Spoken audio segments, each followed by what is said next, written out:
मित्रांनो, आज मैदानामध्ये महाराष्ट्रातील टॉपचे नंदी जे आहेत ते पळणार आहेत. 2 मैदानं आहेत. 2 मैदानं मी तुम्हाला सांगितले, कातर खटाव या ठिकाणी आणि भोरमध्ये. पुणे जिल्ह्यामध्ये भोर या ठिकाणी जे मैदान आहे ते ओपनचं आहे आणि कातर खटाव या ठिकाणी जे मैदान आहे सातारा भागामधील त्या वडूज शेजारीच गाव आहे कातर खटाव. त्या ठिकाणी जे मैदान आहे त्या ठिकाणी सुद्धा ओपनचंच मैदान आहे. दोन्ही मैदानामध्ये 60च्या पुढे गट पळणार आहेत आणि मैदान जे आहे ते STC लाईव्हवरती मैदान असणार आहे भोर तालुक्यातलं. आणि जे आपलं वडूजपाशी जे मैदान आहे कातर खटावमधलं ते मैदान असणार आहे पित्री लाईव्हवरती. दोन्हीही मैदानं जे आहेत STC लाईव्ह आणि पित्री लाईव्हवरती चालू असणार आहे ती. बघूया किती वाजता चालू होत आहेत. आता चालू होतीलच मैदानं. परंतु त्या मैदानामध्ये तुम्ही बघितलं भोरमध्ये आणि तुम्हाला मी मगाशी सांगितले माझ्या दुसऱ्या व्हिडिओमध्ये बघा जावं तिथं कोणते नंदी कोणत्या गटात पळणार आहे. परंतु जे आपण असं बघतोय की टॉपचे नंदीमध्ये बक्कासूर आला, सर्जा आला आपला वेगाचा शेवट. सर्जा आज सरप्राईज आहे सगळ्या महाराष्ट्राला की सर्जाच्या चिठ्ठ्या ज्या आहेत त्या निघालेल्या आहेत. खूप दिवसांनी तो सर्जा येतोय आज मैदानामध्ये आणि विठ्ठल नानांचे टॉपचे नंदी, त्यांचा आत्ता एक टॉपचा नंदी आहे तेजा आणि चिक्या. डिस्कोसुद्धा आहे.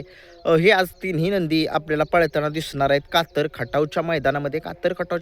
आता बघूया की विठ्ठलांचे नंदी कसे कमबॅक करतायत. कारण की कमबॅक तर करतातच, कारण की स्वतः विठ्ठलांना यांनी जे आहेत ते पारख केलेली आहे त्या नंदीच्या आणि अजय शेट यांनी. आणि त्यांची दावण सगळ्या महाराष्ट्राला माहिती आहे. आता सध्या गुलालाची दावण आहे.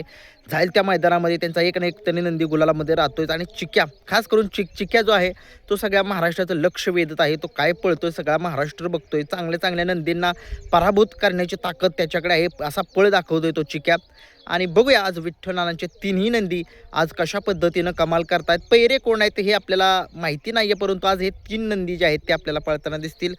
कोणत्या गटामध्ये पळताना दिसतील आपल्या विठ्ठलांच्या 2 चिठ्ठ्या आहेत गट क्रमांक 3मध्ये आणि गट क्रमांक 41मध्ये आपल्याला पळताना दिसणार आहे त्यांचे नंदी. एखाद्या वेळेस घरचा साथसुद्धा असू शकतो किंवा त्यांच्या पैरेकराच्या नावाने सुद्धा चिठ्ठी असू शकते.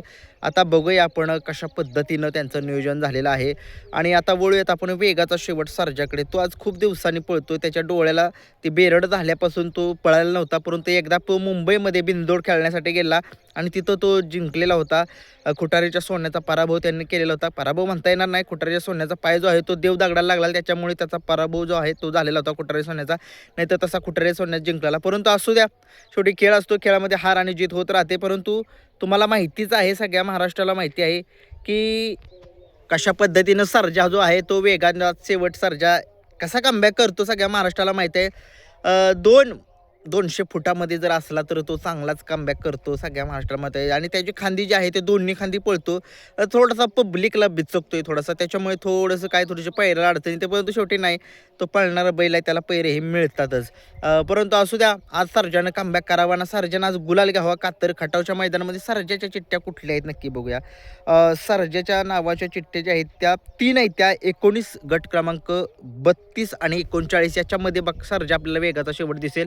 परंतु सर्जाचा जो पैरा आहे तो आपल्याला अजूनपर्यंत तरी काही समजलेला नाही आहे. सर्जाचा पैरा आपल्याजवळ येईल त्यावेळेस कमेंट्समध्ये सांगा. पैरा पित्री लावला दिसला तर कोण असेल सर्जाचा पैरा.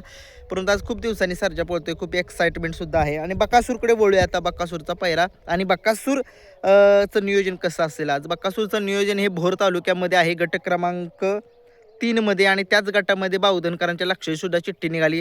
बकासूर त्याच गटामध्ये पळतोय का काय माहीत आहे, कारण की एकच चिठ्ठी निघाली बकासूरची. त्याच्यामुळे आता त्यांचा महाराज वादळ, त्यांच्या घरची जी घरची नंदी आहेत ते सुद्धा पळताना दिसणार असं सांगितलं जाते.